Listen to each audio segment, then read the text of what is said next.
What's going on, everybody? Welcome back. It is week 2 in the Man Cave. We join here just a minute with our buddies Ginger Gage and Dirty Gunner. Hopefully, everybody's having a great week and an interesting week in sports. Yeah, we're glad everybody's back. Let's see what everybody's up to today, shall we? What's going on, everybody? Hello, hello, hello. Well, they muted themselves out.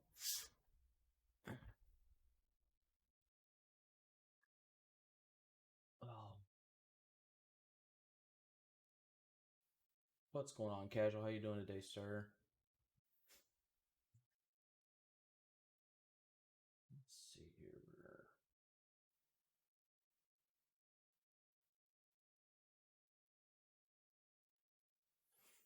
These guys get their stuff together here.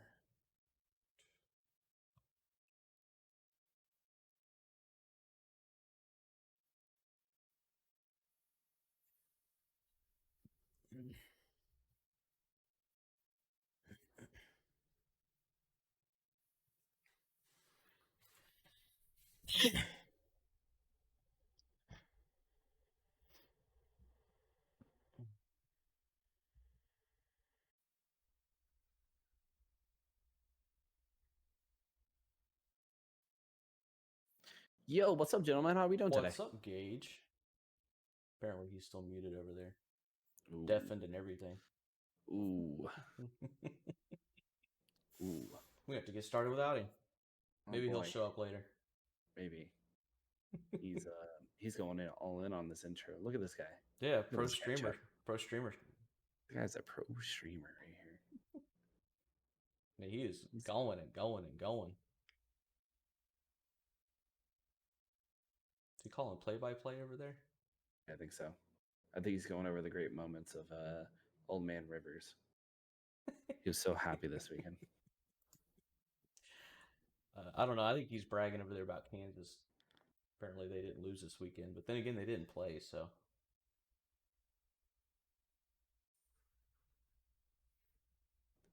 Every weekend. Unmute. Unmute, undeafen. There we go. No, I know. I was talking to my start. Oh yeah. I'm sure you were. We could tell we were I reading your was. lips. He's over there reading his grocery list. Yes, I was. Like, yes, honey, you need milk, bread, eggs, KY. tampons, flour. So what's up? Oh, how's another everybody doing wonderful this day weekend? up here in Indiana. So, Gage, how'd your fantasy do this weekend? What's that? How'd your fantasy do this weekend? I demolished. I scored 26 points above my projected, and I think I won by like 40 plus points. So it was a good week. Aaron Rodgers was a beast, and so was some other guys I had on my team. But yeah, good stuff. I won't talk about it. Half of my team's hurt. Oh, so you had a lot of San Francisco 49ers on your team, is what you're saying. Understood. A couple Colts players.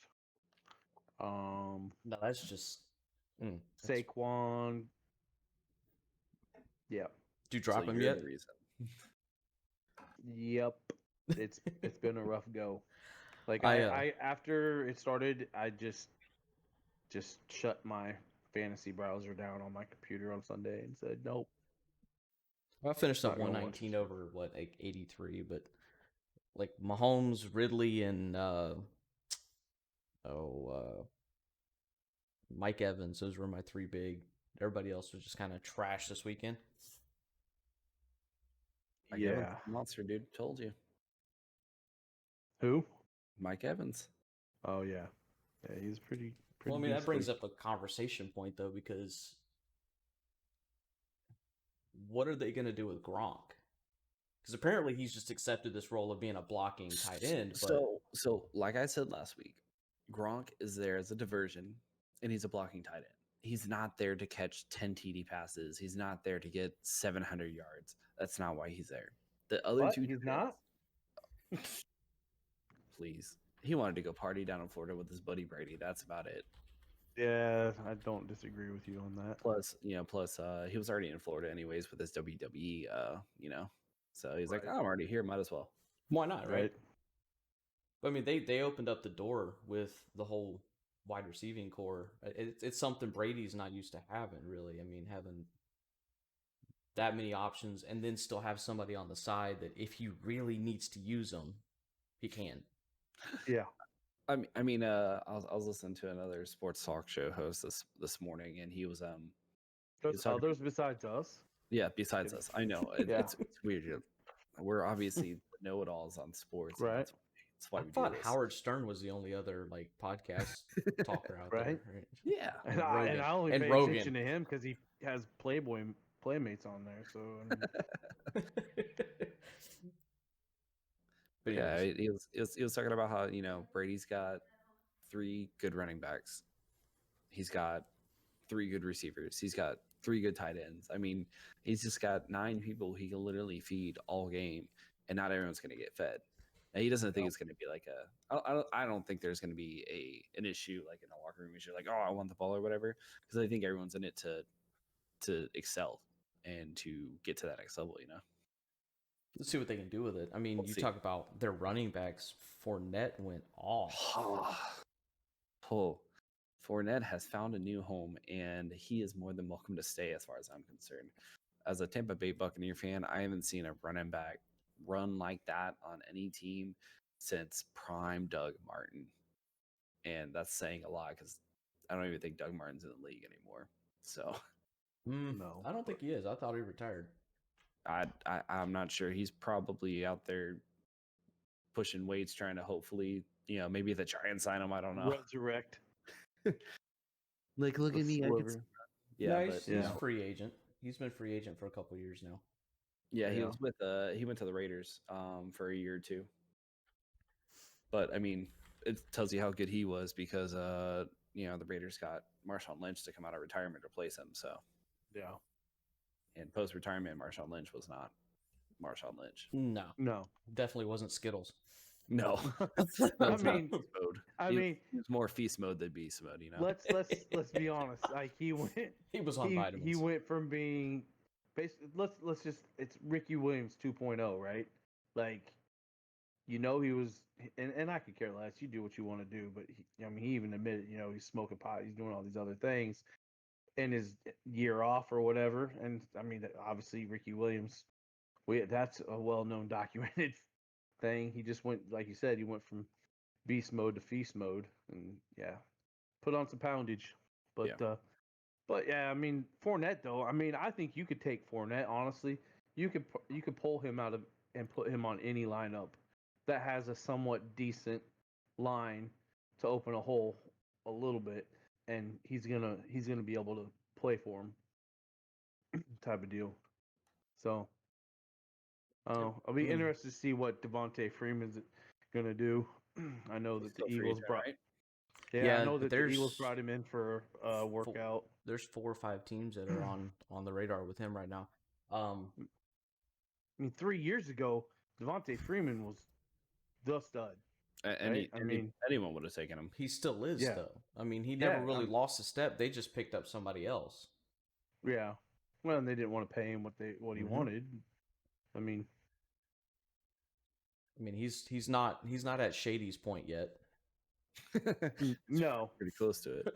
Shady dropping open TDs in the end zone. Oh boy. Well, I mean, Yeah. as an Eagles fan, I'm used to passes being dropped. Lore. Yeah. Yeah. Yeah. He was bad about that. But yeah, Tampa Bay had a good outing. They definitely looked good, so I'm sure you were very excited this weekend. Yeah, so we'll go over that Bucks game real quick. We'll start us off strong here with a great play by We'll our end with a question mark. always with the Buccaneers. Always going to end with a question mark. It's never a for sure thing with them. But yeah, so Bucks played the Panthers this week. They won 31-17. They were up 21-0 at the half. Great first half showing. Defense showed up immensely. So everyone's going to talk about Tom Brady, and they're going to talk about even Leonard Fournette to an extent, with how good he did. But the real story of this game was that defense.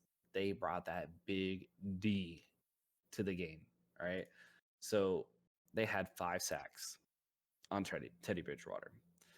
They had 2 interceptions on Teddy Bridgewater. And I believe they had 2 fumbles, if I'm not mistaken. Yep, 2 fumbles.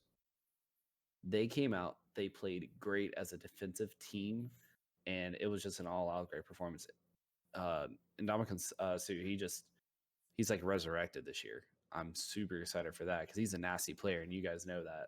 He's a dirty player, but But I mean, and I'm not trying to like piss on your parade here, Gage. Oh but boy, here we go. it was Oh my it was God. Carolina. It's Oh, Carolina. I mean, that was my it's point. Carolina. Like, I mean, what do they have left? But like I said last week, I think Bridgewater's a somewhat decent, talented quarterback, but you got no weapons. Other than McCaffrey. Who's now yeah, out. and he's fucking hurt.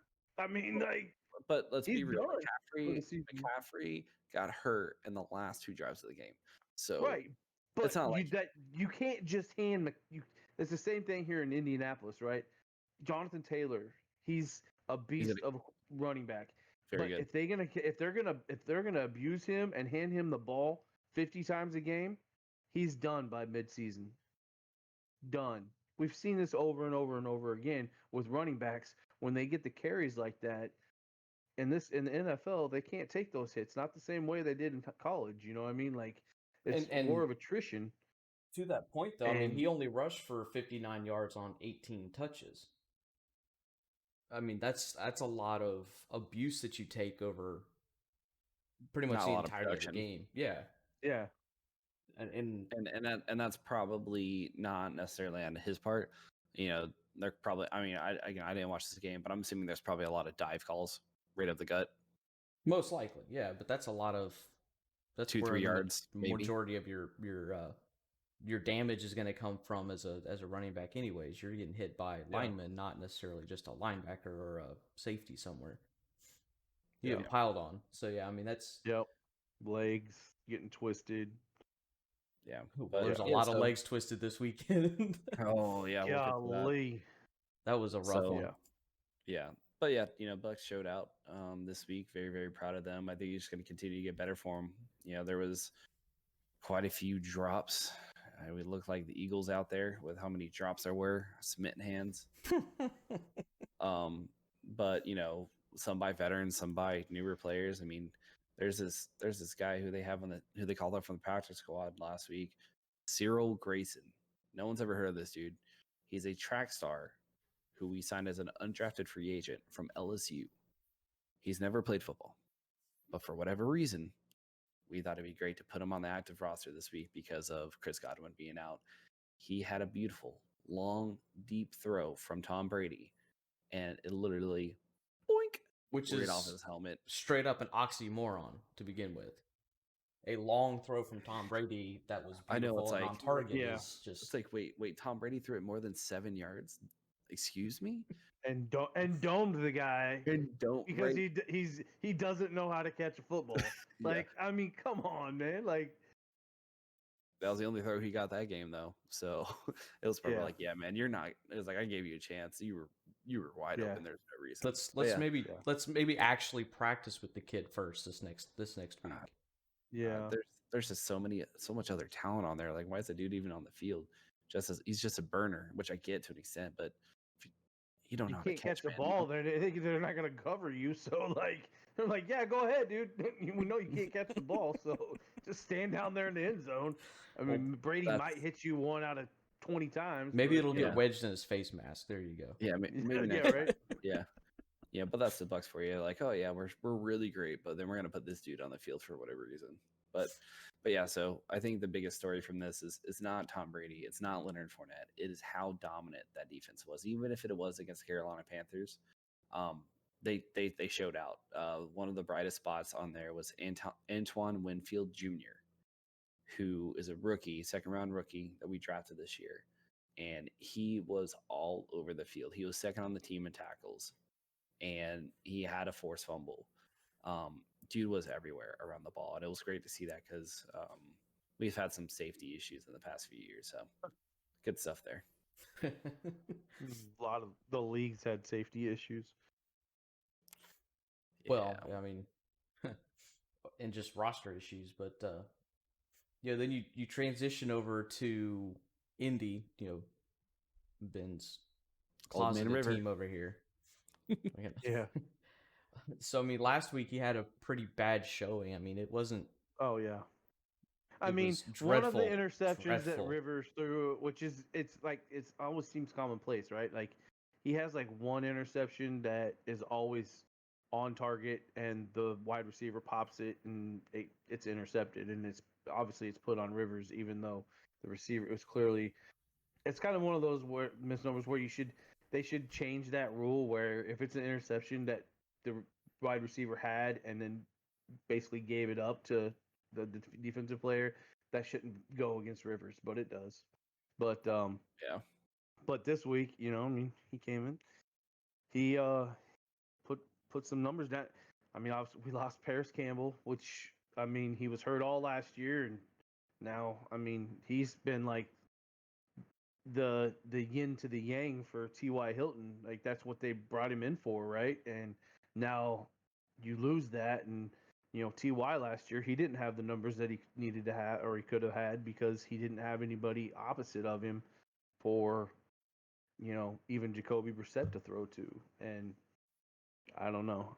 But strong running game still with, like I was saying, with Jonathan Taylor, but like I said, you can only feed that ball to somebody for so long before, especially as a rookie. 26 carries, 101 yards this past week. Yeah. That's a lot of work for a rookie, even for a running back. It's a lot of work. I mean, that's more touches than you would see in your typical college game for sure. Yep. I mean, it wasn't bad. I mean, Rivers definitely showed up, but again, you gotta our defense played. You gotta play devil's advocate a little bit though, and flip the script. Like it's Minnesota. They are very bad. I thought they were going to be a playoff team this year, and they are showing that they are not. So they are a very bad team. Just to tie to something else I want to talk about later, we'll get into it a little bit more. It also shows a lot about the Packers from last week. Raises that question of were the Packers really struggling against Minnesota? Is Minnesota really that bad? Or is the Packers really that good? Is really the question. I mean, it's you come out against the Colts, who I'm sorry, they're an atrocious team. They're not built very well. They've got some good players, but they're not built very well on either side of the ball. And then you watch Minnesota lose to them as well.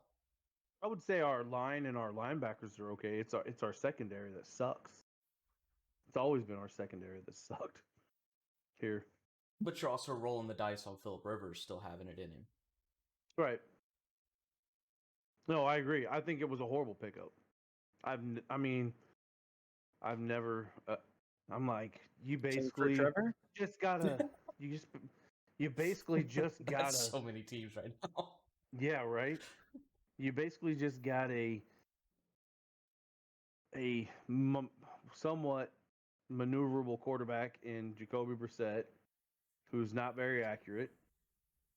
and then you have a old man, Philip Rivers, who's definitely not mobile Mm-mm. and somewhat accurate at times. It just depends on what day that ends in a Y it is. Yeah. It's just he's so bipolar when it comes to that. They're gonna. I think the Colts will probably be a 500 team this year. I wouldn't. That's very generous of you. Yeah, I was gonna definitely say a little bit less than that. Uh, I mean, with how that division's see- looking right now, if they were 8-8, they might be winning that division. I don't think the Texans are all that great. They're not. Neither's Jacksonville. You know that. Yeah. So I mean And that's two winnable games. They win against Minnesota. They should have won last week, but they just played like poop. I mean, but again, we go back to what we were talking about last week. We're not going to see teams' best football. We may not see anybody's best football this year. With the amount of injuries that came out of this weekend, we're not going to see anybody's best. I would put the Bills to have a better record than the Colts I mean, I would put that. easily, which Yeah. is a lot Yeah. to say because it's Buffalo, but Well, well, I understand, Buffalo's got a but solid squad right now. Buffalo's got they got some ballers up there in Buffalo, and I mean, not to give Jessica Lara a big head or anything, because I know she's gonna maybe end up hearing this, and she's gonna be like, "Oh, they're talking about Bill," like no, Well, I I mean, think I did. they I don't have think to play that against Brady this year. They don't have to. no, They lost a lot of the competition that kept them down for so many years, and now that they have some big players, I'm anxious to see how long they can hold that out. right. Hey, what are your thoughts on the Giants? Just throw it in the trash can. Throw it in the trash can, burn it, Burn it. that, just burn it down. Just go 0-16. Try to get some, Yeah. try to get some draft picks and a trade for whoever wants to go up and get Trevor, Yeah. and draft 5 new offensive linemen. I mean, I'm surprised to see that the Bears struggled. Well, I mean, they struggled. I'm not surprised to see that. I'm just surprised to see No. that they are actually 2-0. They're probably the worst 2-0 team in the league right now. That's debatable, The though. Bears. Who's that? The Bears. Yeah, I would agree with that.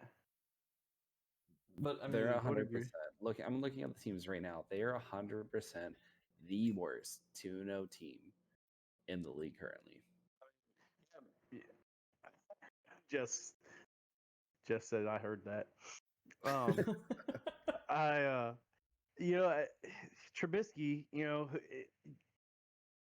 Why did they bring in Nick Foles to be backup to Mitch Trubisky? They really thought he was going to beat him out in camp, and if that was the case, they were like, well, maybe if Trubisky does bad in the first few games, we could swap him out, and then they go 2-0. So now you're kind of stuck with him for the rest of the season, I feel.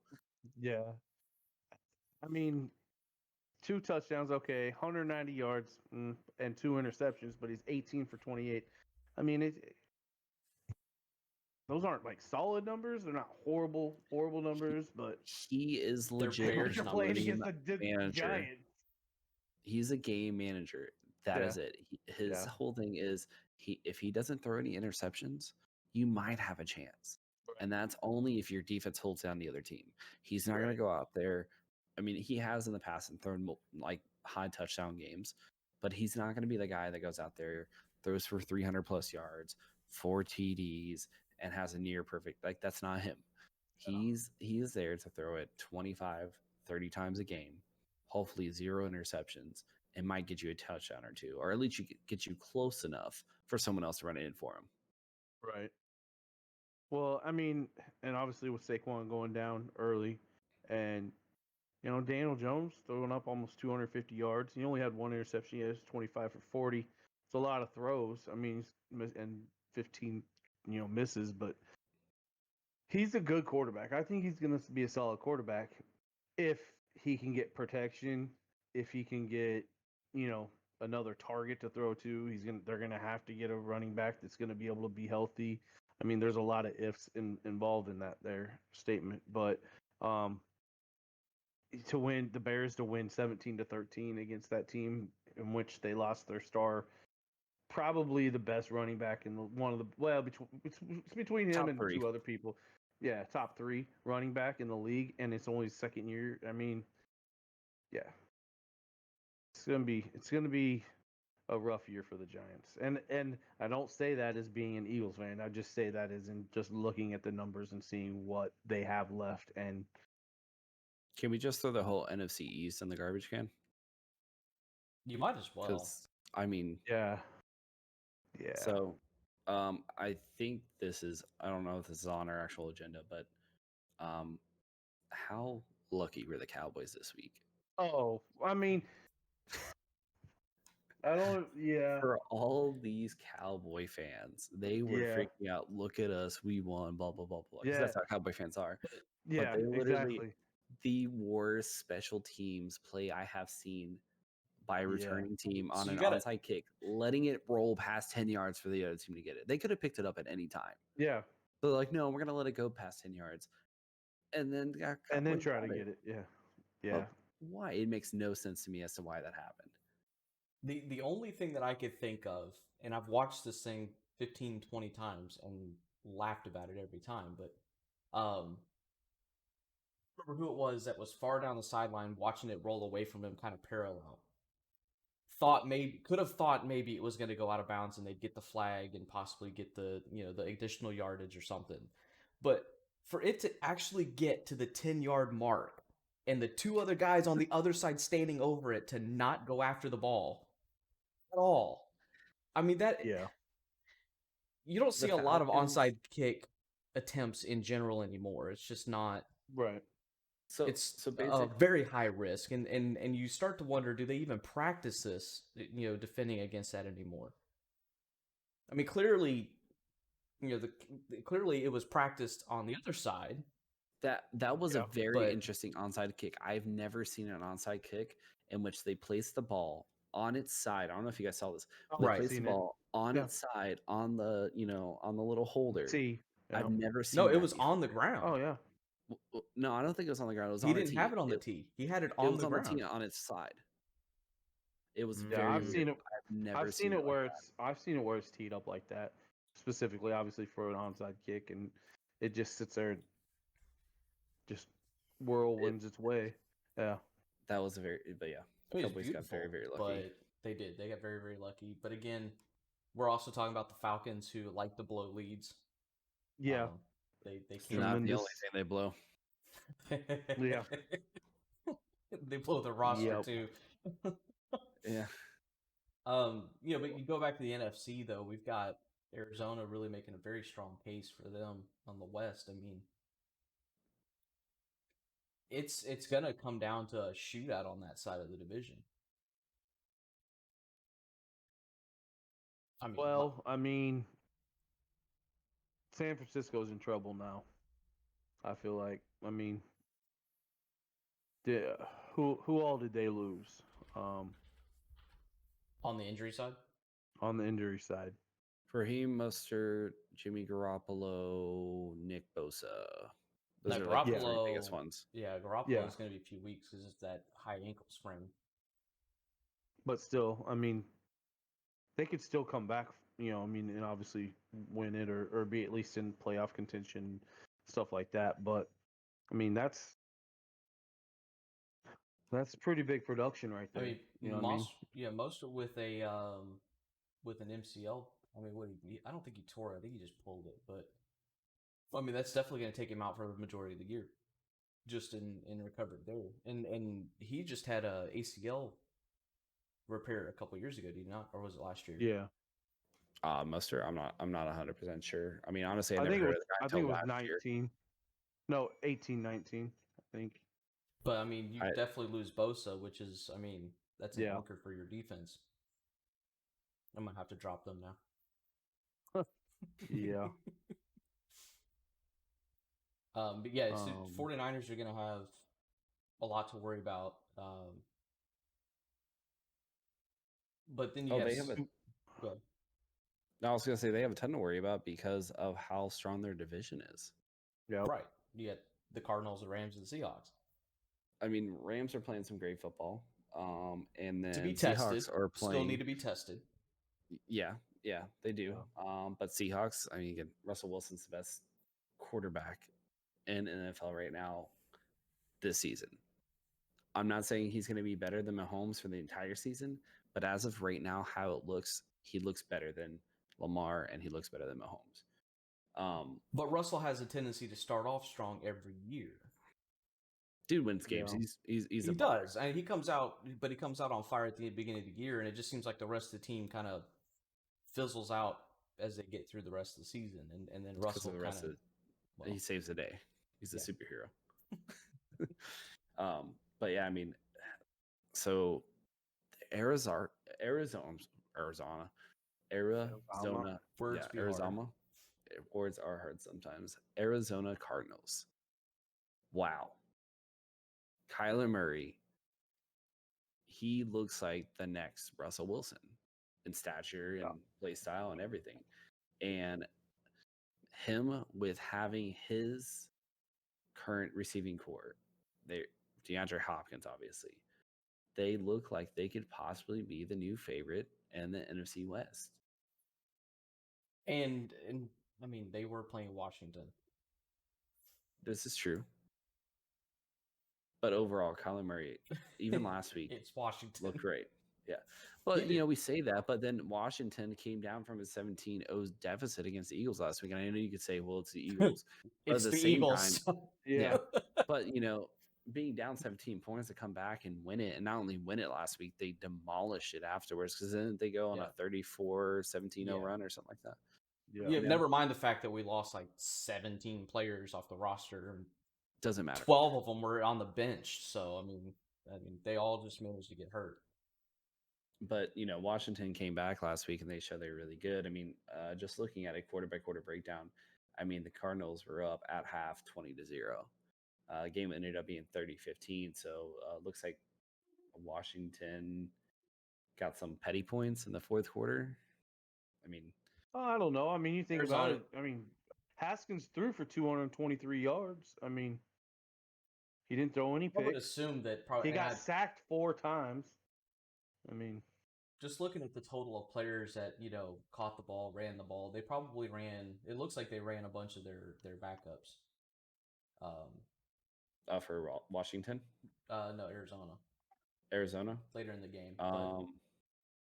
Yeah. But I mean, I did see that Hopkins took the blame for the one interception. It looked like he just kind of let it go and didn't challenge for it. But we're gonna see. I think just continuing on into the year, you're gonna see a lot of that kind of stuff. You saw it from Brady again this week, where he threw a terrible interception over Gronk. Just these guys not having a lot of communication due to the preseason stuff. It's well, especially. I mean, you're new to the program. You're new to the entire offense. You've never played with these guys. Exactly. DeAndre Hopkins is new to the team. Kyler Murray's only in a second year. Even being in a second year in the same offense, I mean, it's still a lot to take in for such a young player. I mean, he's doing great, I think. He ran for 67 yards. He had 2 rushing touchdowns. He had 1 passing touchdown for 286 yards. I mean, dude was balling. Dude had some Lamar-like numbers as far as a quarterback who's mobile. So yeah, I mean, if the dude keeps playing how he's playing, I look at it. This team could be real good with DeAndre Hopkins, with Larry Fitzgerald, Christian Kirk, Kenyon Drake's a monster as well. I think one of the lull games for me over this weekend though was watching the I don't know what you want to call it, but the battle of the Ohio teams. Jeez, what a drag to start off the week, right? A true rookie playing against a. I mean, Mayfield's good, but I don't think he's. Is he though? Is he really? He's good for the Browns. I mean, considering what they had for the years prior to that. Saying much. Well, I mean, it's just it could be the man we won't say because.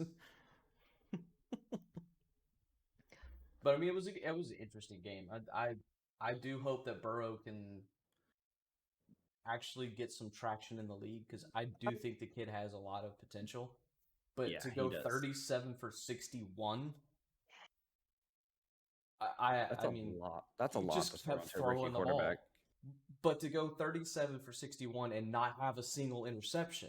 That's very impressive, especially for a Yeah. rookie. That's for any quarterback that's impressive, but 316 especially He threw the yards. ball 61 times. That is unreal. Phillip Rivers would Like- have had 5 interceptions. Yes. Jameis would have 100%. had his entire year's worth.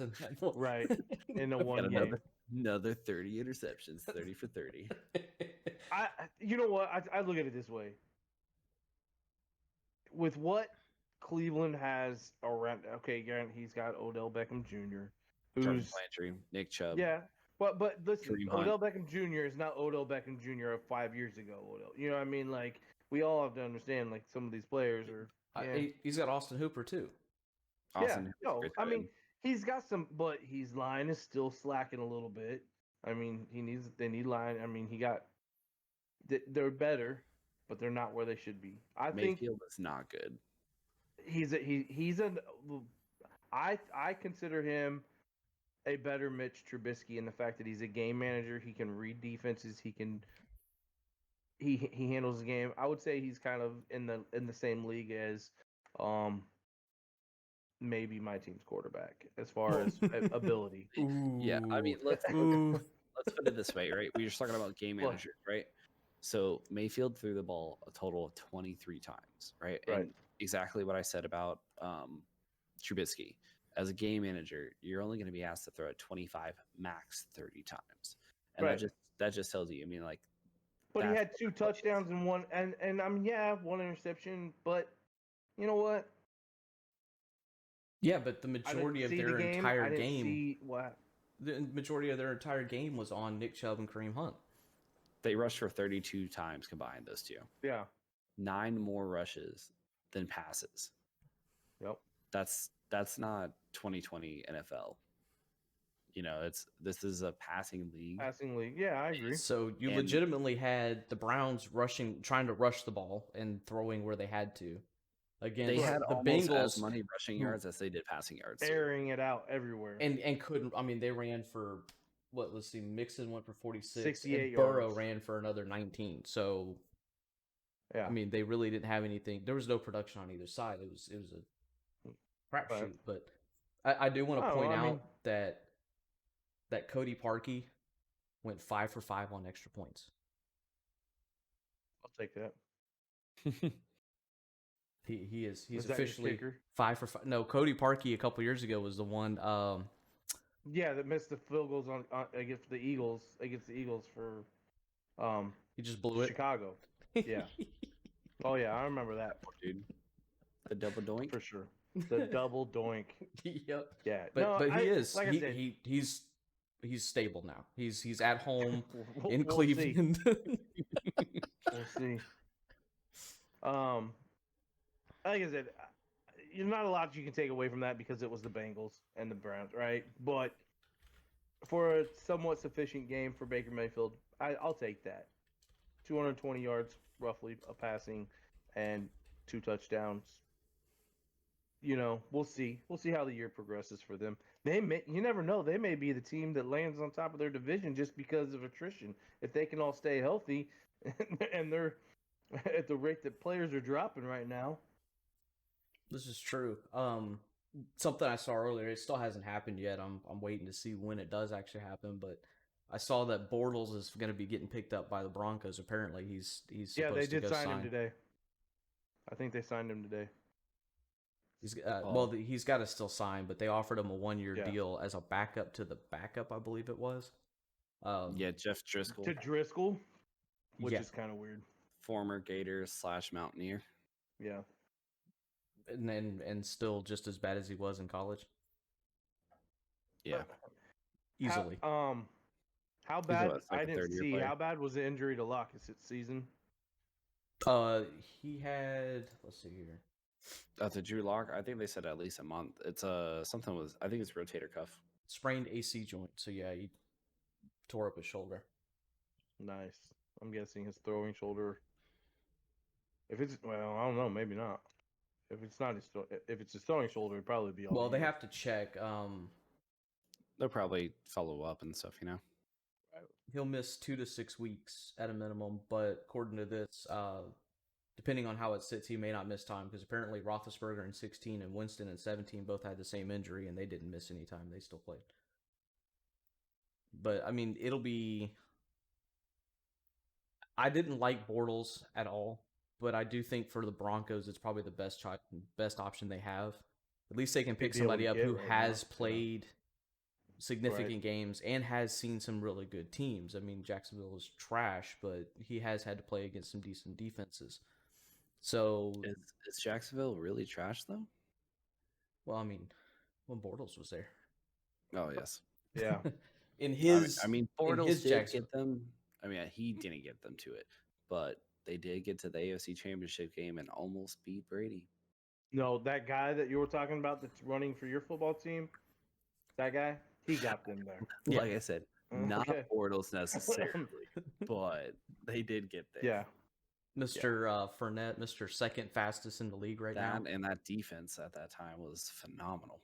Yeah. Yeah, and then they decided to can Ramsey and everybody else on the list, Yeah, which was giveaway sale. yeah. You get a player. You get a player.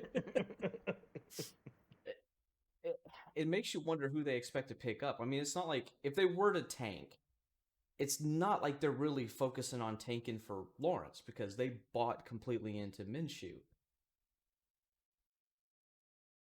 Or as they portray it Maybe. anyways.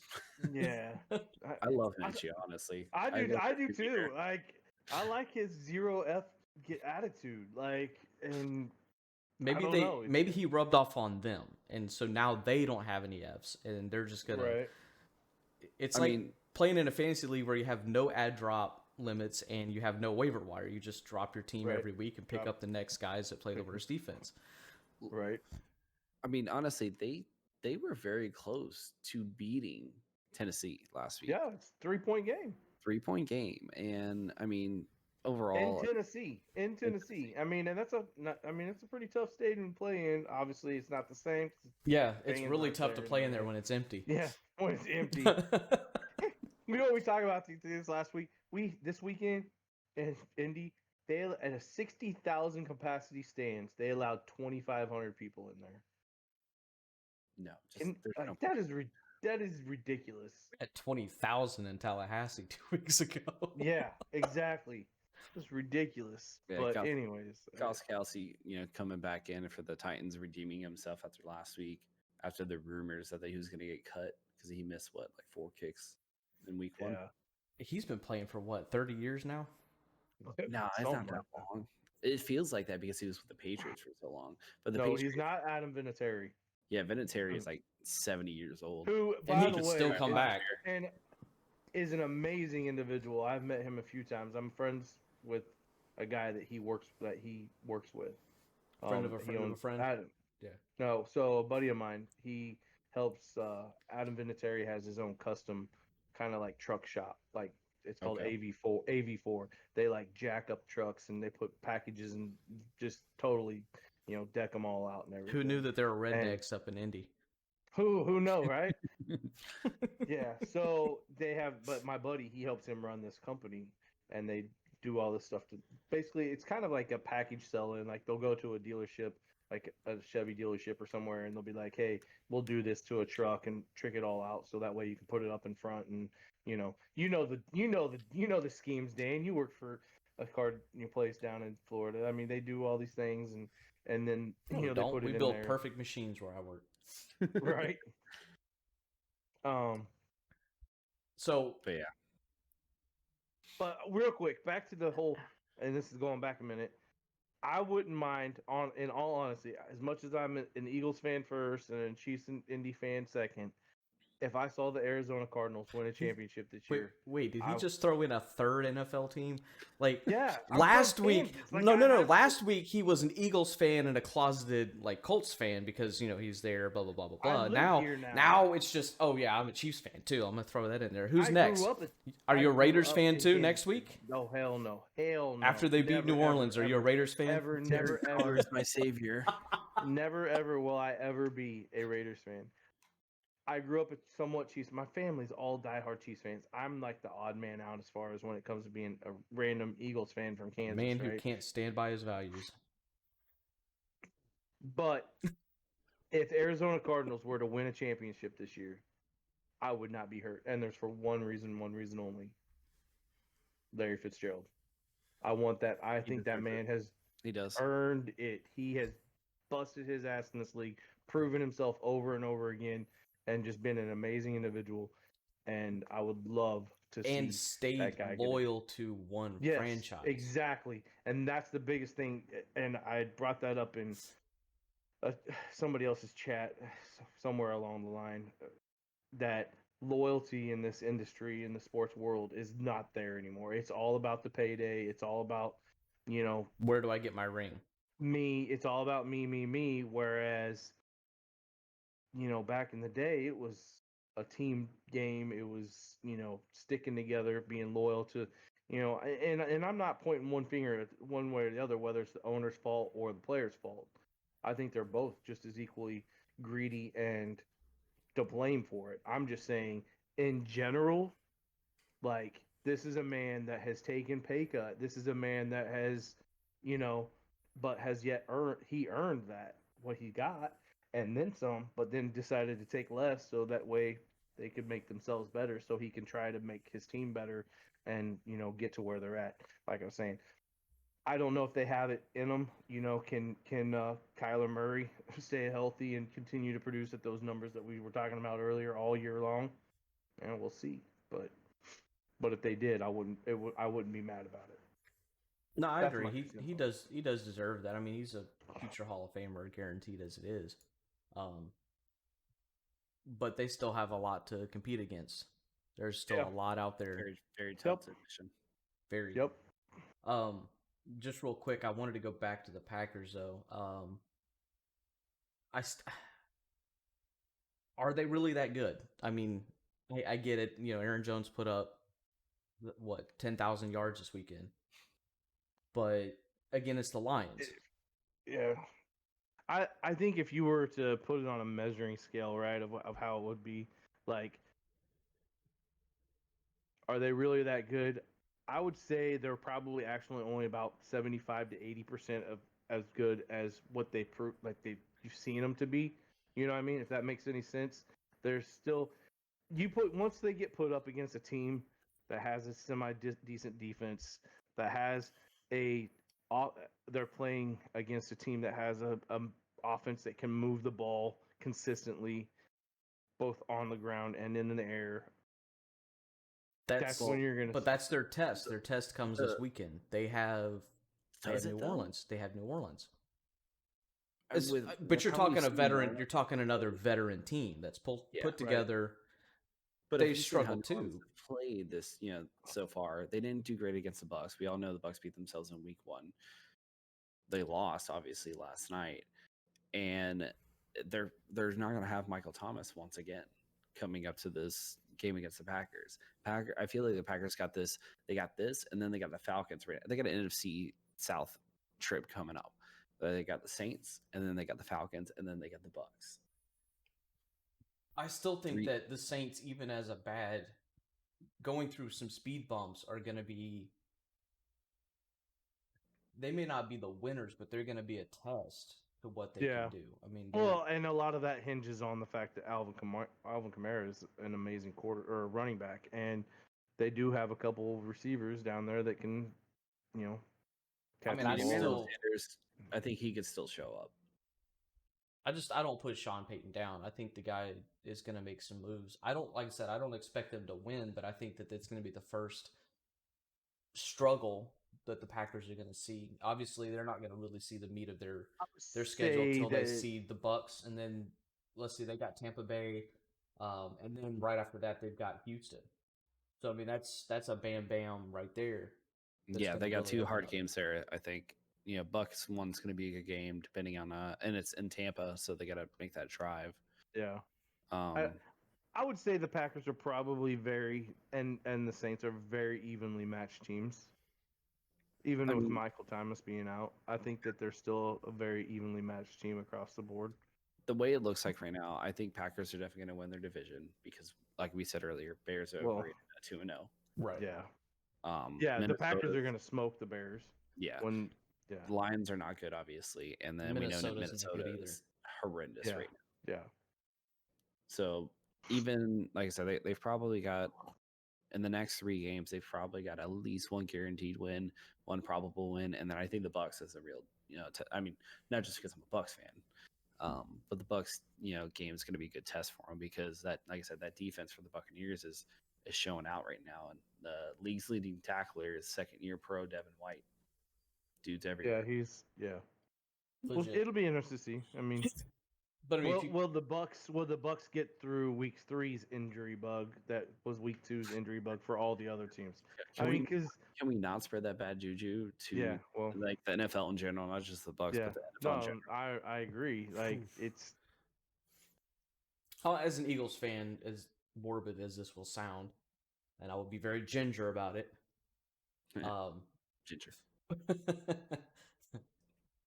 It is nice to see that we're not the only ones that are hurt every week. Yeah. No, I agree.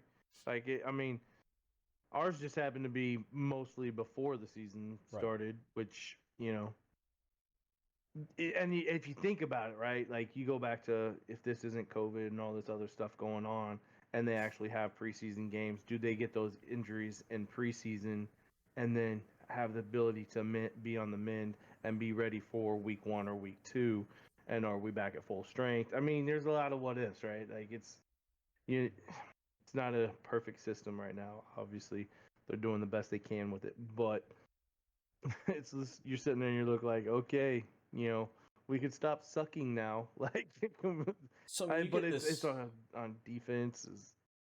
This sudden like pandemic now of injuries that hit this weekend. You only made it. Go through? Well, you only made it. You only made it into week 2. You got until midnight tonight, Gage. You only got into week 2. It brings the question. I mean, how much does that have to do with them not having the preseason camp? I mean, obviously, a lot of these players, all of them, quote unquote, were supposedly working out on their own. But if you're not under training camp, under your trainer, following a rigid routine, how much is that having to do with these guys getting injured? I mean, right. No, I agree. If you're 100%. Not running drills, if you're not running any kind of strenuous activity outside of just a normal, hit the gym, I mean. Yeah. I mean, it'd be interested to see, like, out of all the injuries, how many of them are ligament based or what, I mean, ACL, MCLs, PCLs, all that stuff. High ankle sprains, injuries. It's a lot of stuff. Just something that involves that. And it's not like it's a broken bone. It's like it's a tear in a muscle and or ligament that has happened or detachment because they weren't training necessarily. Not to say they weren't training, but maybe the right way or the way that they normally would have if they were in a normal setting of training camps and so on and so forth. Because most of these teams didn't get any sort of practice time until the last 2 weeks before kickoff. I mean, yeah. And how much of that's going to translate over to college on top of that? I mean, yeah, because they went through the same issues. They didn't really get any major spring practices. They didn't get a whole summer of it. It was literally the last 2 weeks before kickoff. Suddenly we're playing. Some of these schools didn't know they were playing until the week before. Yeah, and some of them are just finding out they're going to get to play, aka the Big Ten. Speaking of, we talked about last week, and yep, they decided October they're going to be able to smack 8 weeks of games in 8 weeks, and which they're gonna have a championship. Hope that you don't get sick because you don't have time for a makeup game. Exactly. No. Yeah. And that goes to one of our topics, and the fact that the Irish, four positive, postponed against Wake Forest this weekend. It's a damned if you do, damned if you don't situation. I haven't seen the list of the actual players if they're starters, anything like that. How much impact those 4 are going to make on their games going forward. But obviously they can't play for 2 weeks now. Yep. And they've just got to make up their time. So Speaking of teams who can't play for 2 weeks. No, we can still play. Oh, can you? Yeah, we're still playing. I thought they were going to postpone that Miami game. Nope, we are still playing. Norvell's just not going to be there. Okay, so yeah, head coach of Florida State Seminoles. Florida State. Yep. Yeah, he tested positive. They tested the entire staff. They tested all the players, everybody around him, and everything was good. So it was like he was just isolated, which is a good thing. Yeah. But it doesn't really help us much this weekend. I mean, you think about it. He's around all those. Wait. How is it random? There's 20,000 people in the stadium, and he's the one that stuck around the longest. He's the one that had to talk to the media. He's the one that was around everybody. It's not really random. The players, but I guess are completely isolated. You know, they're together with just your unit the whole way out. There's nobody around you. You get to the sidelines. You're masked up the whole time, and then you're carted away, and it just kind of isolated the whole way back to the locker room. The coach is the only one that was around everybody else. That's true. But, you know, it's going to be rough for us. I don't think we're going to, well, I'm pretty sure we're not going to win this one. I mean, we still don't have a quarterback, so, I mean. You don't have a lot going for you. No, we don't. This is, but, I mean, in his defense, well, at least for his sake, this is a freebie year for him. So, at the end of this year, we get rid of Blackman. We have a whole bunch that's going out. We do have a 4-star recruit that's coming in to take Blackman's spot, who fits Norvell's play scheme, and as well as we're getting our rushing game is finally going to get revamped because, let's face it, we don't have anything. I don't even know who our kicker is. We ran out of soccer players. I heard Roberto Aguayo still looking for a kicking spot somewhere. He just wasn't as good as his brother. He just wasn't. I mean, he let us down way too much. I mean, luckily it wasn't the 90s wide left, but it'll be interesting to see it towards the end of the year. But yeah, so, I mean, we lost our coach. Iris can't even play. So, I mean, they had a walk-off win last week against a lackluster South Florida team. Yeah. Now have to sit out for 2 weeks. So, what's that going to do for them? I mean, at some point, now that you have the SEC coming in, you have the Big Ten coming in to play. Real football, real college football is happening this week. You get some of these teams coming back in, you're going to lose all these gimme games and all these teams like Notre Dame who probably don't deserve to have that high ranking. I don't know why they got put so high up there. They're not even going to have an opportunity to compete to go back against that, to earn that back. Yeah. They can't even play any of those teams. Not that they would anyways. They refuse to play the SEC, but it'll be interesting to see. It's going to open up a lot. Then we can. I think I might have said this last week, but like, in the realm of how it's weighted, and I think I saw something right before we started, is that college, the FBC or whatever it is, they're talking about a 16-team playoff in the spring for the championship. I thought that was the FCS. Hang on a second. Yeah, the FCS. Oh, so that's all the second-ranked colleges for football. Oh, is it? Okay. Yeah. Let's see. I'm trying to pull it up here.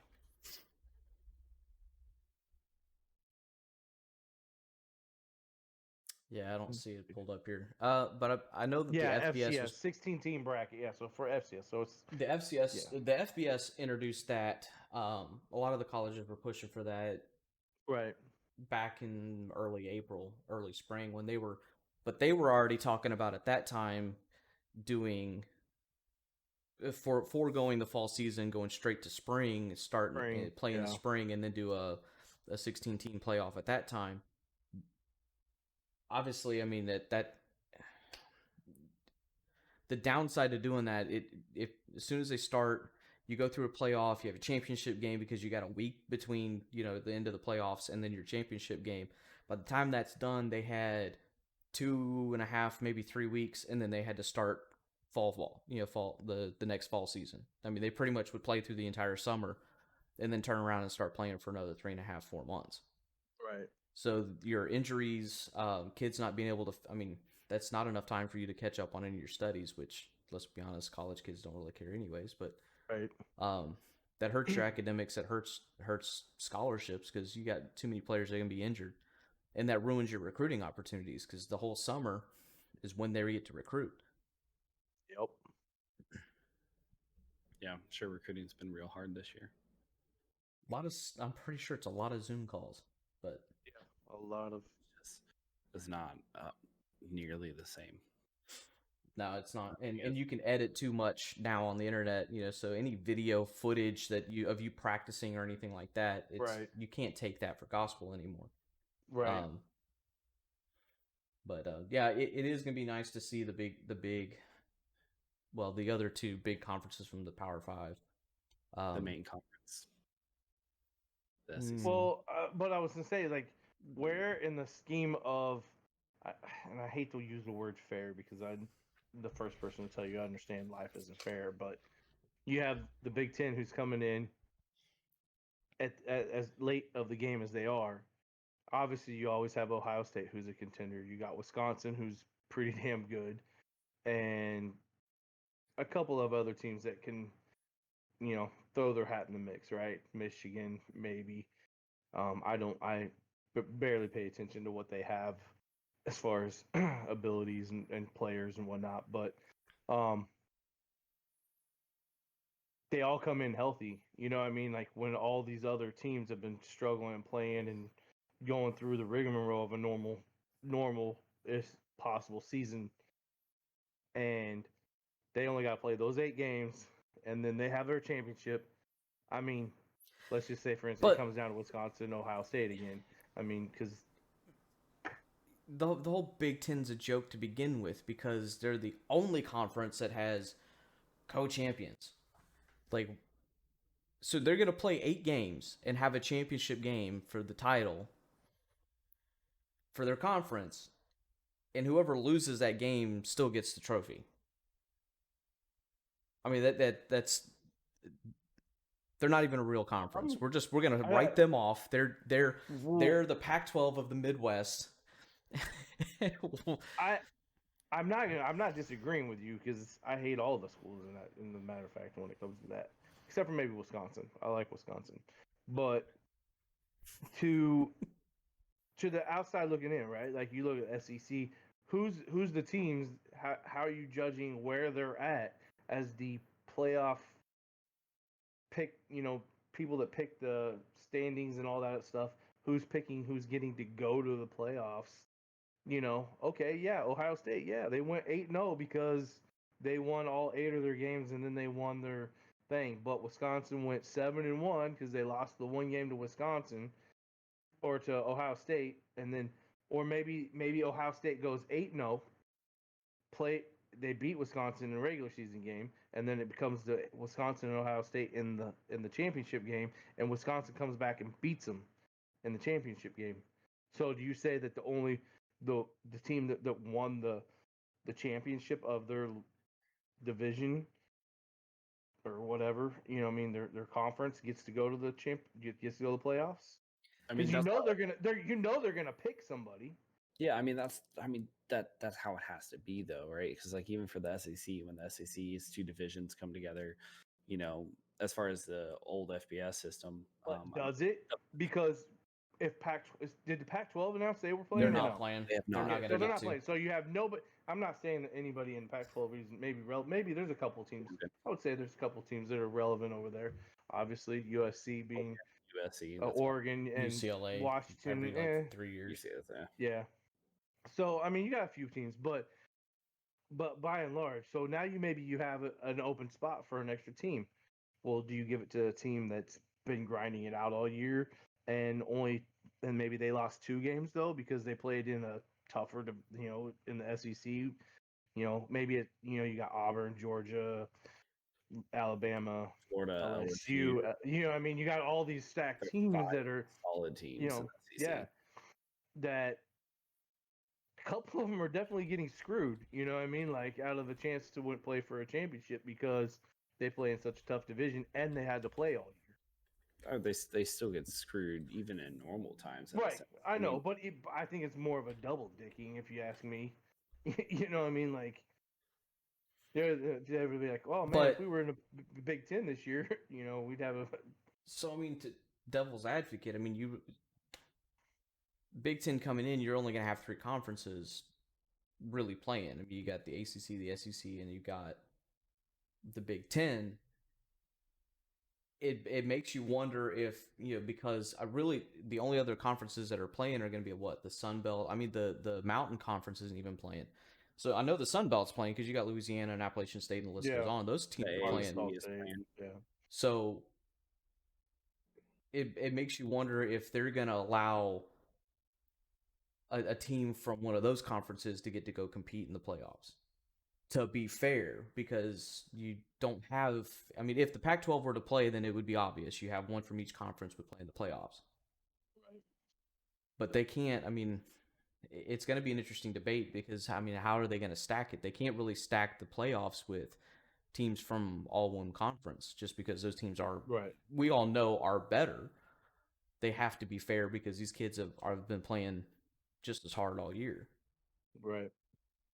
There's no non-conference games to gauge against. There's no nothing. I mean, there's no outside data to say that team really is that good or that bad. Yeah, this whole college season is just kind of it's just a gimme. I mean, they needed the advertising and the money, the income revenue for. Yeah, so that's why I'm not sure, honestly, if they should do the national championship. I mean, most teams are playing conference only at this point. Who's is it Alabama or no Clemson, right? Clemson I mean, did Alabama reload too? I can't even. No, they're hurt. They're hurting, I think, a little bit, right? LSU. I think LSU has got the better option. It has the better chance out of the SEC of actually going anywhere. But we talked about this before. Clemson, they just kind of have seemed to, and obviously with the fact that they have Trevor Lawrence, who's just a beast, and they're kind of like a newer Alabama in a sense of reloading, being able to find players to fit the role for his offense and his defense and whatnot. And I don't know. I don't see them losing a game this year. Unless somebody comes out of the woodwork and is able to, pull one off on them. But I don't see them, I could possibly see them being, the team to just go ahead and, I mean, I understand they're number one. One of them gets sick or yeah, that's true. That's very true. Yeah. Or again, you got injury. I mean, if Trevor Lawrence has to be careful because you don't want to lose your draft stock. Yep. I mean, coming into this year, and granted, it's an asterisk year, so the NFL scouting boards to begin with are not really looking at how you do this year because there's not a lot of data you're only playing in the conference. Yeah.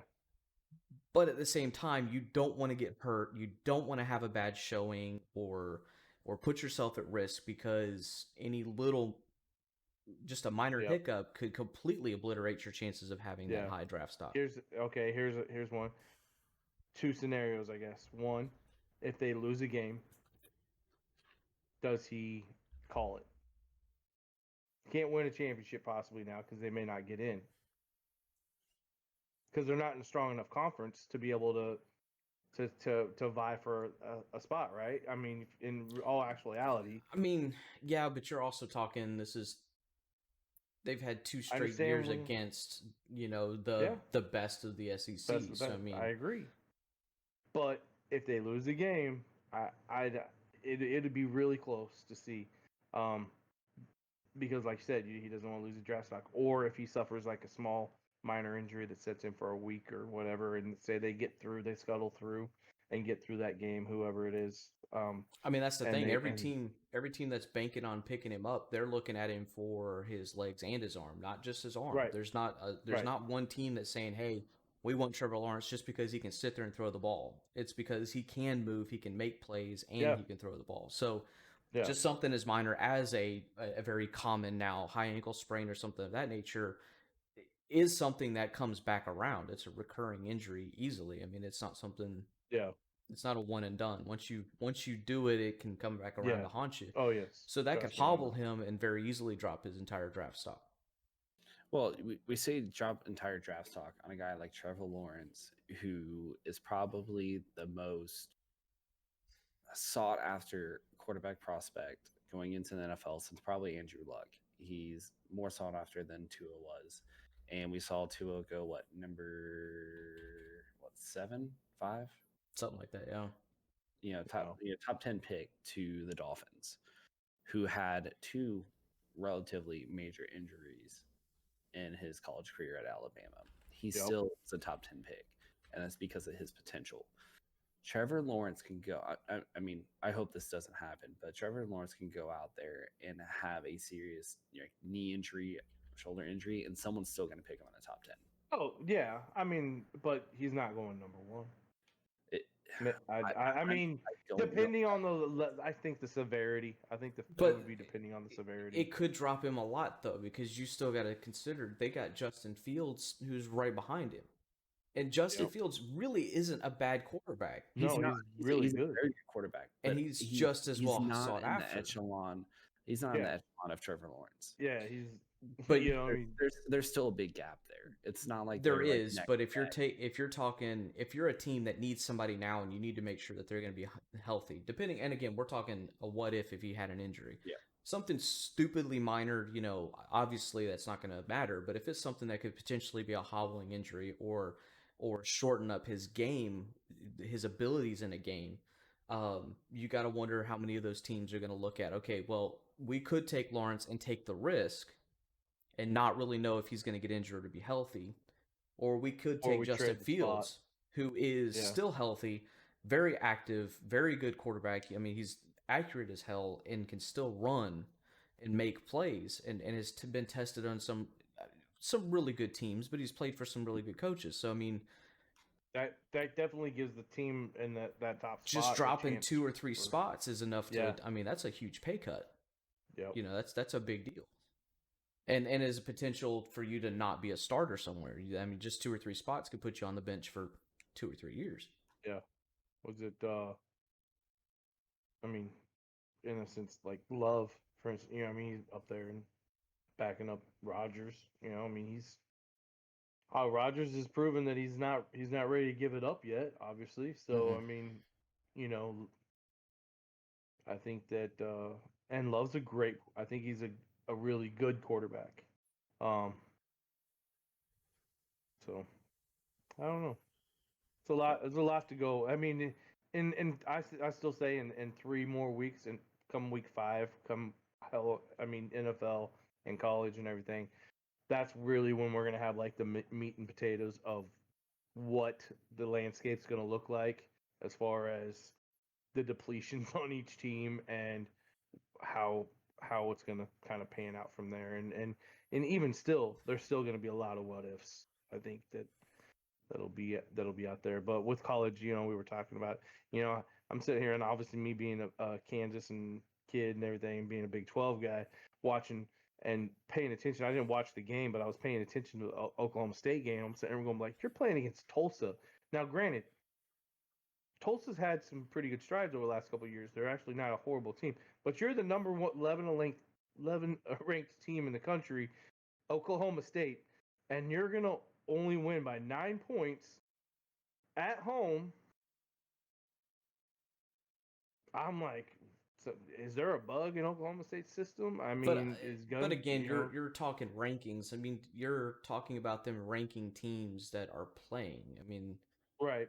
Yeah. Granted, your preseason rankings threw in some teams that haven't played yet, and if the SEC decided hey, we're not going to play at all, then clearly those teams would be taken out of the top 25, and your entire ranking system would change. But now going into this week, we really get some clear data. We'll actually get to see some games played between some teams who actually have some talent, and teams like Oklahoma State and, again, Louisiana, Appalachian State, those teams that manage to see all these rankings are never going to see it again. It's the end of their day. I mean, they're not gonna. Yeah. Yeah, I mean, Oklahoma State's only got one good player, and he's going to be a probably top 3 running back when he goes into the draft. Or, well, top 3 drafted running back. Yeah, but I mean, Right. but by and by, I mean, they're in the top of the Big 12. I mean, top 4. You know, I would, obviously you got Oklahoma and Texas. Texas has been pretty bad. You know, they're supposedly getting better, but and then you have like Oklahoma State. I mean, Baylor, yeah, Baylor's going to rebuild still after losing their head coach. After losing Matt Rule, they're going to be in a rebuild again. So yeah, and then I mean, Kansas State hasn't been really that good in years. I mean, Bill Snyder was a great coach, but I mean, the game passed him. You know what I mean? Like he was a great coach for him, but it was the game had advanced so much, and I think that Yeah, he kind of lost. he was still trying to coach 60s and 70s football, and Yeah, turn of the century. It doesn't really work that well.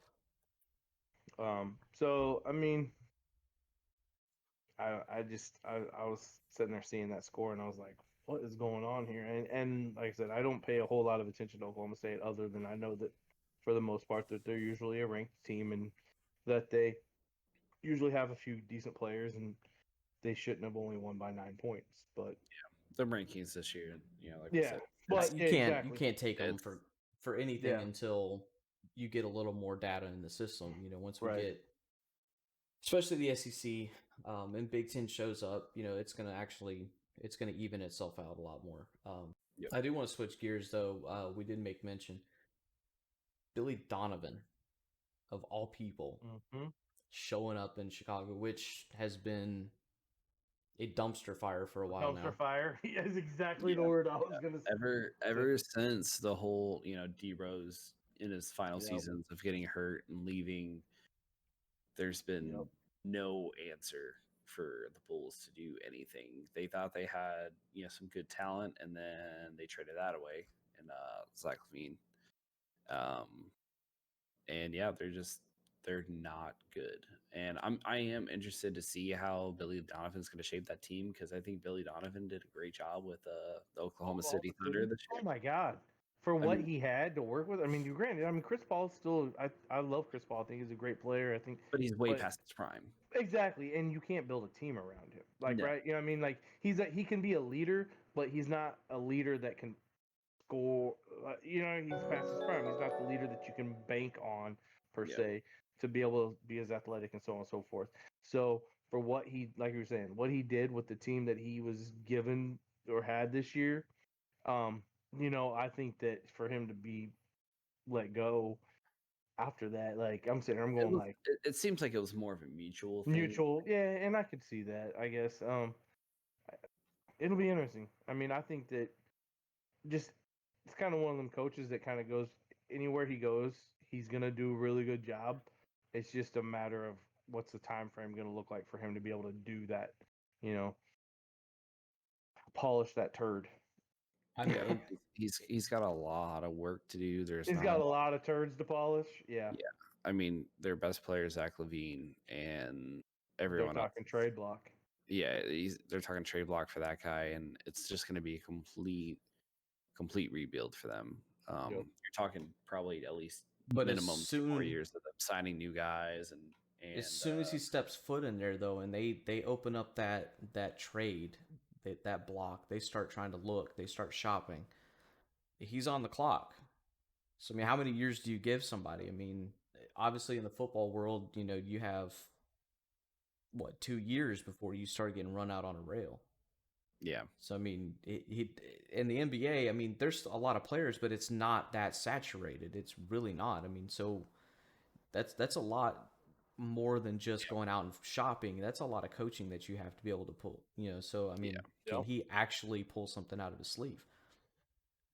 Oh, which I think he can, considering what he did this past year. I mean, like we said, he really had Chris Paul and then SGA, and that's about it. Everyone else, he brought the best out in him. So it'll be interesting to see. He's got a lot of young talent on there, which he kind of does best with, considering his track record. Background, Right. and being college, and yeah, Some of the greatest, basketball teams out of the NBA being those two Florida championship, back-to-back teams, Right. and then consistently having good Florida teams after that, who were constantly a conversation in March. Um, so he could strive there just based on that, really, I think. And like I said, some draft picks and hopefully get another veteran or two in there.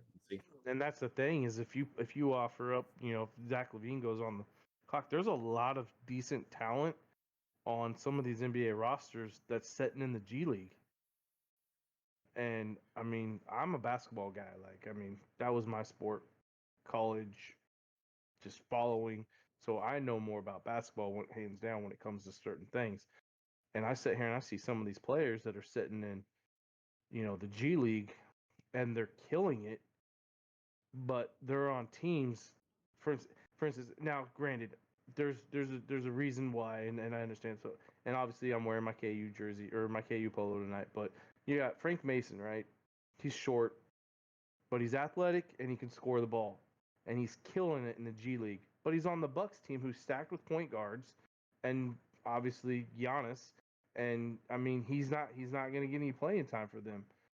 So players like that are on the G League's system that aren't being able to make that next leap because they were drafted into a position in which they can't, you know, get above that hurdle. I mean, Devonte Graham, he showed out this year for Charlotte. I mean, they're talking, sixth player of the year, all this other stuff, awards for him. I mean, his 3-point shooting, his ability to read and play at the pro level has just been amazing. So, like I said, there's players available. It's just a matter of how much of one team is and pieces is another team, and money are they willing to give up for somebody like a Zach Levine that is still young enough, obviously, like we were saying, because we want Billy's going to strive better with a younger team. So, getting those players that are only within the first 2 or 3 years of being in the pros into that system that he can coach and he can mold into his team. So I don't know. It'll be interesting. I think that it was a good hire. It's a really good hire for the Bulls. I think it's a great hire for the Bulls. Yeah. So I mean, you open the checkbook for a coach. Now you have to open the checkbook for players and see how let's see how high their budget is. I mean, what can they work with? What can they go get? I mean, that team's always going to play off of the ghost of Jordan. Yeah. Yep. So, it's like, oh, we'll come to Chicago, the legacy, blah blah blah blah blah. So that's still a draw for people, right? To be a part of that organization, and everything. So I think they have that going for them. Yeah, but we'll see. Oh, speaking of Jordan, real quick. Oh boy, he bought himself a NASCAR team. Oh, I did see that. Yeah. I saw that today. Him and Denny Hamlin. Yeah. Yeah. And who'd they sign? Oh, Bubba Wallace. Yeah, right off the bat, I'm like, all right.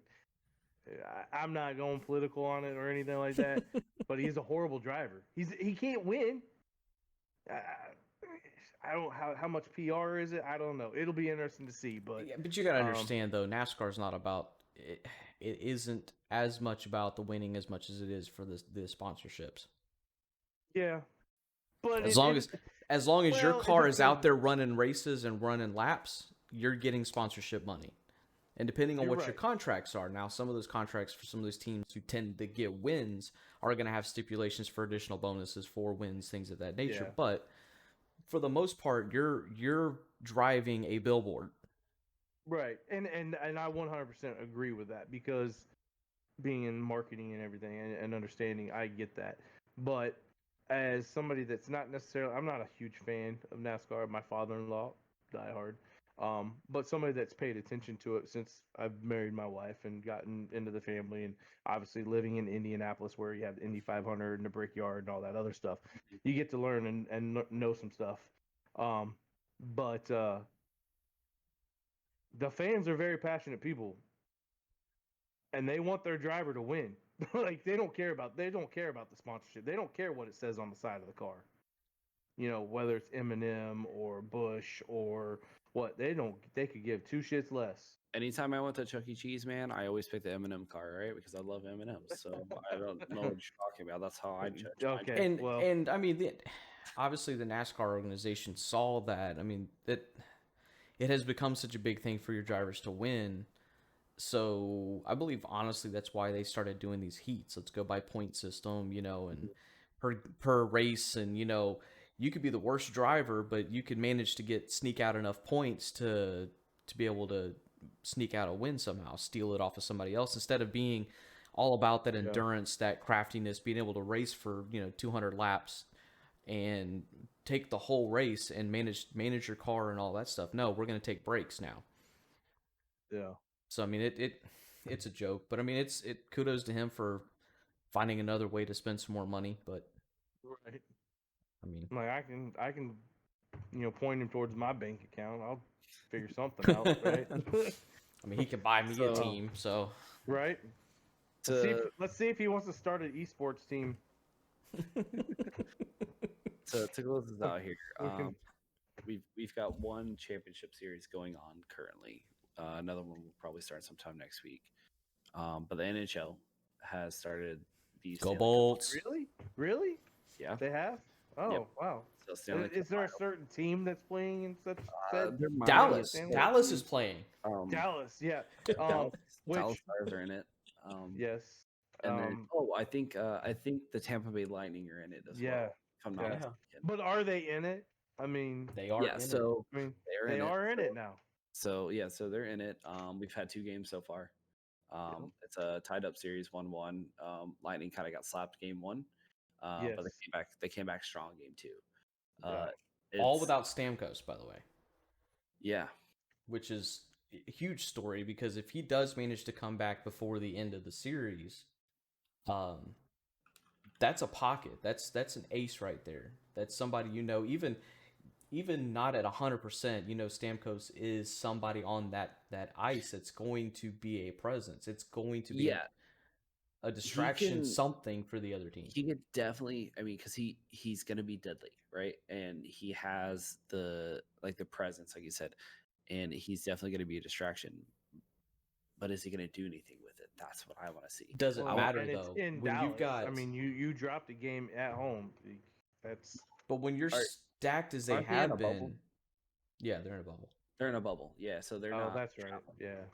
They're up in like what, Toronto or something. Yeah, something like that. But I mean, you got Kucherov and those guys. I mean, I don't really There's so much think talent I offensively. completely, and I mean defensively they've been pretty stout. I mean they had Hedman's the beast. 43 and McConnell, 21. I mean obviously they've had some issues, but for the most part they have shown up and put out. So him coming in and showing up on the ice, even if it's just for the last game, is going to be a big. It's going to cause nerves. It's for the also other going to be a side. big morale booster, I think, for the Right. Lightning because he is their captain. He may not be their best player anymore, but he is their captain, And he may not get to play much. I mean, he Yeah. may have very, very, very limited time. But having somebody on your bench, and this isn't in any sport, when you have somebody come back from an injury who has been a key component, has been the spokesperson, that locker room, that guy coming back in and just having them there is a completely big turnaround. And I think Dallas needs to really, they're going to have to really step up and hope that they can put up a couple extra games quickly before that ever happens. Yeah. 'Cause the moment he shows back up, it's going to definitely be a big tide turner. But tomorrow night's going to be interesting. Yeah. I'm excited for the series. It looks good so far. It's kind of been back and forth now with how the games have been. And Lightning had a big lead going out, and then it got kind of a little bit closer, but they closed it out. So obviously we'll see which team gets. It's going to be goalie play at the end of the day. Oh, 100%. The fact that it's Dallas, I mean, I have no dog in this fight, but the fact that it's Dallas, I'm gonna be rooting for your guys' team. I mean, the game last night was it was very, very. I mean, it was obviously 3-2 score. It was a very tight game, but I mean, you're talking 31-29 in shots, Lightning over Dallas. I mean, yeah. they definitely won on the power play side, but it was a very, very, very tough game. So yeah, tomorrow night's gonna be fun. It'll be a good shootout. We'll see. Well, by the time we come back next week, we'll have a better idea. Yep, possibly even a champion at that point.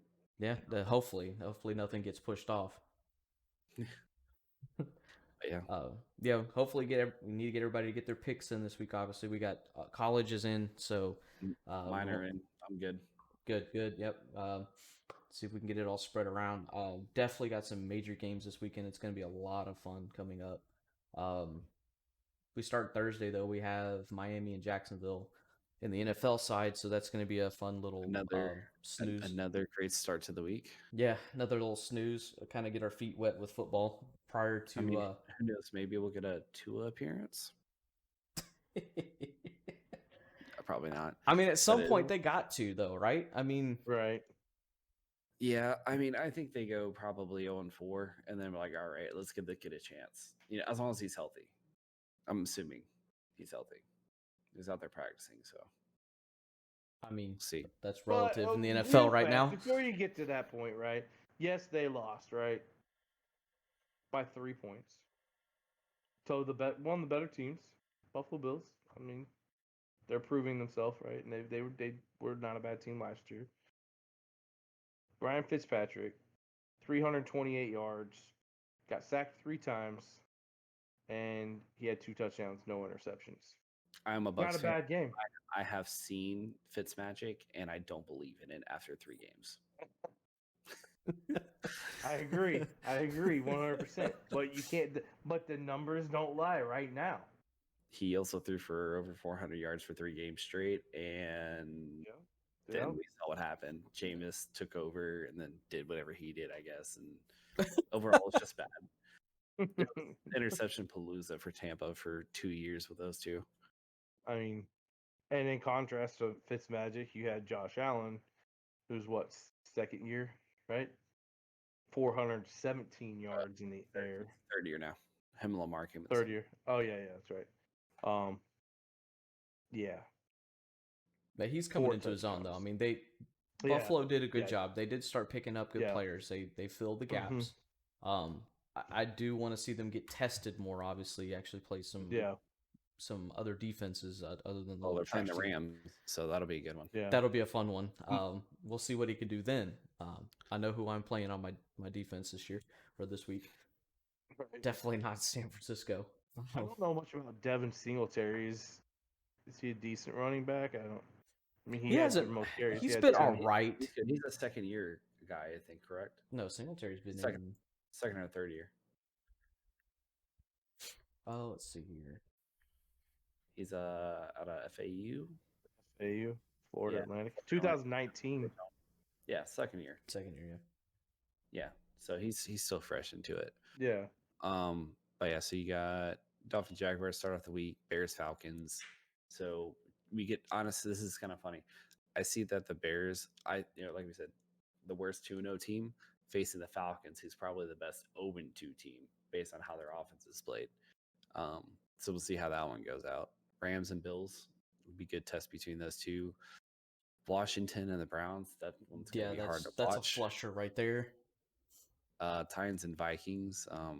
I think flusher. That one pretty good. Yeah, pretty easy. That game though. Raiders and Patriots would be a good one. I still think that Vegas needs a good test. I don't know that Derek Carr really is that good. Do we think that Cam Newton is really as good as he was this past week? I'd still put Cam over Derek Carr. I don't know. We'll see. It'll be interesting. It'll definitely be interesting. I mean, he might be a one-trick pony show up there in New England, but he threw up some serious numbers. He did. I mean, so we've got a half-injured 49ers team playing the Giants. Who's a half-injured Giants team. Yeah, which is even... So together they might make one team and still lose. Both they'll probably tie. Right. Yeah. Bengals and Eagles. Hey, we win this week. We're gonna win. I think I might take the Bengals on that one. Joe Burrow is going to come out and throw it 65 times that game. Yeah, but we still have a good secondary. we do still have a good secondary. So I mean, that's going to be interesting. Yeah, we'll see. Texans and Steelers. I'm gonna put Texans on It's that still- one. I'm still on the fence with Ben. I mean, you're coming off. He's coming off a pretty bad injury, and right. if They you play watch, two mediocre teams. Let's be real. I mean, I'm a fan of Big Ben, but and their defense hasn't played as great as they did last no, year. they not at all. But I still even I am, however, weary of Texans' offense as other than Deshaun Watson. Yeah. They're Well, what else do they have? Fuller just got hurt. Yeah. right. One of the 50 injuries this past week of starters. Jeez. Yeah. So that is something to kind of watch there on that. Jets and Colts, we can throw that game away. Yeah, I'm gonna go ahead and skip that one. Panthers and Chargers. Easy. That's Indy all day. Do we didn't get to talk about Herbie fully loaded in LA. Justin Herbert. Now Anthony Lynn, the head coach for the Chargers, is saying that if Tyrod is healthy, he is starting next week and not Justin Herbert. I wouldn't. Justin Herbert had a hell of a first game after learning only about 5 to 10 minutes before kickoff that he was going to be starting quarterback. I mean, I give him props. That's a huge step to come right in your debut and win big like that and play big. But play against the Super Bowl defending champions and only lose by 3 points. No, there's no way I would ever want all right. I wouldn't put Tyrod Taylor above Joe Montana while he was on bed rest. I just wouldn't. I mean, I would much rather have. I just wouldn't. Tyrod Taylor just never showed out. He had some decent games. He got Buffalo to the playoffs for the first time in almost 2 decades. Right, but we could go dissect the entire teams that they played that entire year. I mean, if you really want to. I mean, their defense too. Their defense is really he good. was still that, is, and he wasn't very. And Tyrod Taylor, and even in that run, wasn't. It was, and he's not at all. He doesn't make mistakes. Very few. Right. He's so, not but he's not a big playmaker. He's not the guy that you expect to go out there and swing for the fences and is going to suddenly bring home the big win. If it's not going to be within his normal game managing wheelhouse, he's not gonna perform. So I would much rather put it in the hands of your young kid who just walked out, secured a huge game. Obviously not a win, but it is a win in his book. To play at that level and 311 yards, 66 completion percentage with only 1 interception. I mean that's better than most of the veterans who've been playing for 10, 15 years. So better rating than Mahomes.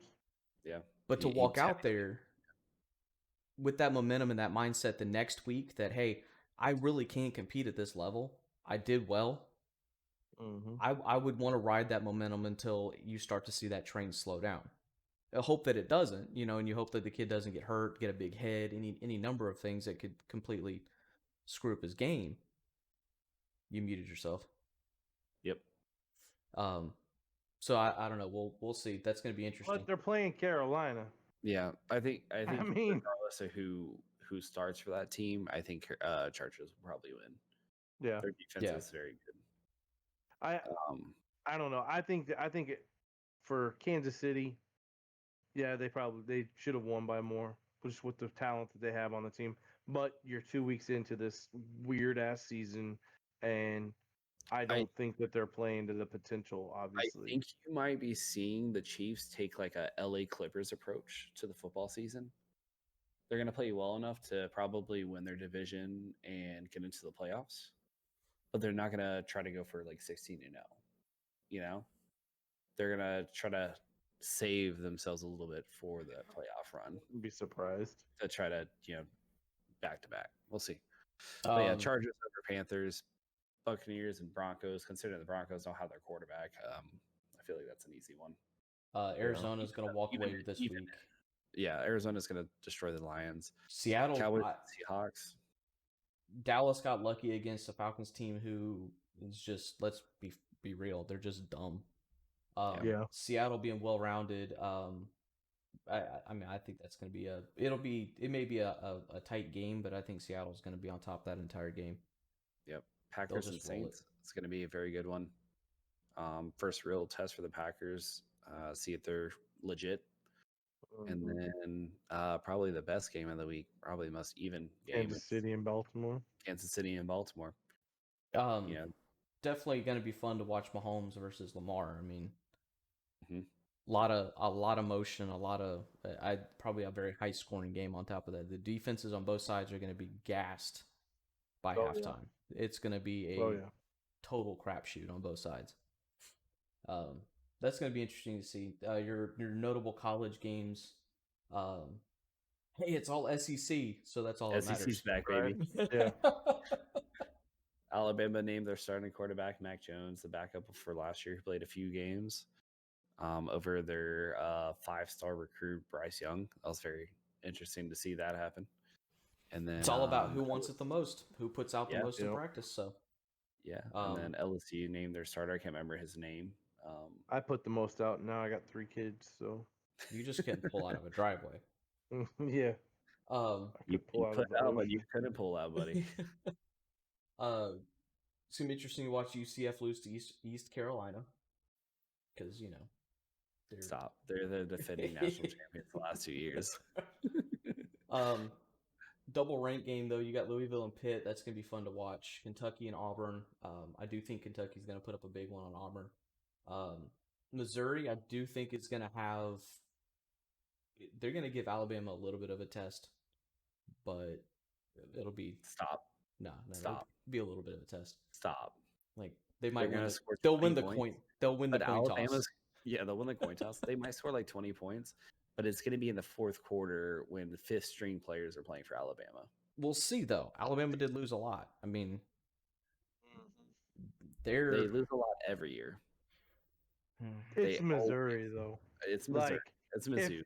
If there was ever a team or school that should have never left the conference they were in to go to the SEC, that's the team. Their best prospect they've ever had to come out of there, Blaine Gabbert.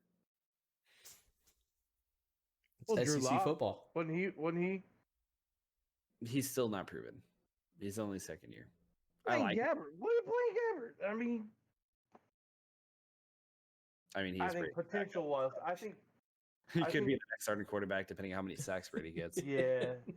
I think potential-wise, what we've seen so far, obviously now that Locke's hurt, you never know, but I think coming out of there, potential-wise, I think Locke's going to be a good fit for Denver, but and we'll be able to do some stuff. Because I see him being a very much similar style with mobility to like John Elway, and that's why John Elway wanted him so bad. Now they said the same thing about Paxton Lynch. They saw a lot of, John Elway. Bad. Oh my God, that was a train wreck. Oh my Lord, that was a train wreck. But yeah, Dude, I don't know. Practice squad right now. What's that? He can't even make a practice squad right now. No, he can't. But yeah, his is. I think though for him, it's mental. I think he has the talent. I just think mentally that dude's so screwed up in the head that he can't, he can't perform. It's 2020, all right? Anything can happen. Tebow's going to come out of retirement from the NFL. He's going to... No. Tebow's going to retire or come out of retirement and going to go to NBA and go play for the Bulls. Yeah, because the trifecta. Yeah. Lakers going to sign him, I think, with LeBron. As his towel boy. Yeah. Maybe they'll give Giannis some help and he'll go to the Bucks. I don't know, man. It's 2020. Anything can happen. Right. We're speaking of, check this out. I'll show you. Oh boy. Oh God. At least he's wearing pants. This time. Because remember that last chat, he wasn't wearing pants. Rough. Whew, man, we had Couldn't to sleep for completely days. scuff that. I mean, My wife ordered me this. you getting a new wife? Oh, whatever. Don't go to 2020. Yeah. Yeah. Yeah. She saw it and she was like, "I'm ordering this." I was like, "Sweet," because I Good. got You're the only That's his person. Sunday's best. He wears that to church every week. because I got one of these guys that No, sits on it- top of my PC. He's the little only Doc person in America that's gonna Brown, wear that shirt. probably, but Hey, he'll never have to worry about running into someone with the same shirt. That is awkward. that's right. It's the DeLorean, man. Come on now. Yeah, Yes. one of the worst cars ever That's- made. But anyways, Yeah, but let's yeah, not get into car anyways. talk now, Well, because Yeah. jeez, Oh boy. right? Yeah, it's getting late too, boys. yep. Yeah. It's been So- a good week too. We covered everything. Make sure everybody gets their picks in, and we'll Oh come back. Jesus Christ! Cyrus Polk came into my chat and said, "Raider Nation, bitches." No. Well, you can go ahead and ban him, but Okay, yeah, you've been so strict. we'll come back next week, and well, like I said, hopefully we'll have a new champion in the NHL again. Go Bolts. Go Bolts, and see how football season football week goes. Hopefully, not any more injuries. Yeah, So it's war of attrition right now out there it is. It is. All right, guys. for those guys. Cool. Well, it's been real. Y'all have a good night. Gage, I don't know if you plan on playing now. All right, everybody. We're gonna go ahead and close up in for this week. Appreciate everybody stopping by. We'll be back for week 3 next Tuesday at 8:30 Eastern. Hope to see everybody back. This has been ManCave Sports Talk.